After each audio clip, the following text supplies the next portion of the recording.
Bonjour et bienvenue dans ce nouveau numéro de Parole d'experts. Quel est le point commun entre les sandwichs d'une grande chaîne de fast-food et les lancements des fusées Ariane? La réponse est que tous deux mettent à profit les principes de la théorie des contraintes. C'est le sujet qui nous intéresse avec vous aujourd'hui, Monsieur Maris. Vous allez nous en dire plus sur ce sujet. Vous êtes donc le fondateur et directeur général de Maris Consulting. Qu'est-ce que vous pouvez nous dire sur ce sujet entre les hamburgers et les fusées Ariane sur la théorie des contraintes? Ces deux produits-là, comme tous, partagent quelques points tout à fait génériques. Ouais. Il y a des capacités qu'on met en œuvre pour les produire, et dans ces capacités, il va y avoir une contrainte, un goulot. Ça, c'est la première chose. Et l'autre, qui n'est pas tellement de la théorie des contraintes, mais plutôt du lean, c'est que plus vite on arrivera à faire ces choses, et mieux on les fera, du premier coup, dans les meilleures conditions de coût, qualité, de délai.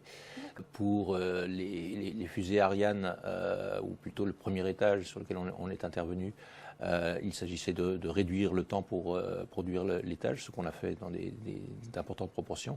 Ça a fortement amélioré à la fois la productivité, mais aussi tous les éléments de qualité.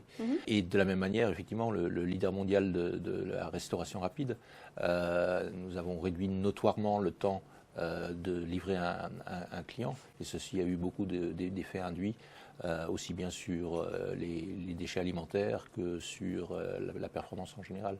Donc c'est toujours à peu près la même chose, et ce n'est pas nous qui l'avons inventé, ça remonte probablement plutôt à Taiichi Ohno de Toyota après la Deuxième Guerre mondiale.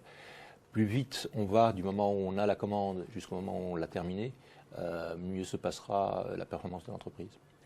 Alors, il y a une différence de coût considérable entre le prix et le nombre de fusées lancées et le prix et le nombre de sandwichs servis. Est-ce qu'une même approche peut-elle être pertinente pour des cas aussi dissemblables? Oui, tout à fait. Dans les différences qu'il faut regarder quand on essaye d'améliorer la performance, une des principales différences typologiques, c'est en fin de compte la répétitivité. Est-ce que j'en fais 100 par jour? Est-ce que j'en fais 2 par an? Et là, c'est très différent entre un hamburger et une fusée. Et c'est effectivement, quand la répétitivité est faible, quand on n'est plus dans les grandes quantités, les grandes ou les moyennes séries, comme une fusée Ariane, où il faut utiliser des techniques plus écarté du monde de Toyota et de la production automobile, qui est plutôt de la grande et de la moyenne série, d'où des éléments de la théorie des contraintes ou d'autres. Et combien de temps il faut pour les entreprises concernées pour voir des résultats suite à l'application de cette théorie des contraintes? Notre record, c'est 15 minutes, 17% d'amélioration d'une usine en 15 minutes chez un grand équipementier français de l'automobile. Sinon, ça peut prendre 2 jours, 2 semaines, mais en tout cas, ça ne prend pas un an. Très bien, c'est super intéressant effectivement de voir que c'est rapide concrètement et qu'on a des résultats avec des chiffres et des statistiques comme vous venez de nous le dire.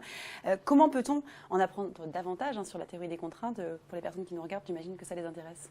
Il y a beaucoup de livres, et peut-être que ceux qui nous écoutent ont déjà lu le livre sur ce sujet qui s'appelle The But ou The Goal en anglais, 7 millions d'exemplaires, 30 langues, etc., qui est un roman dans lequel le héros du personnage principal du livre sauve son usine en découvrant pour lui-même la théorie des contraintes.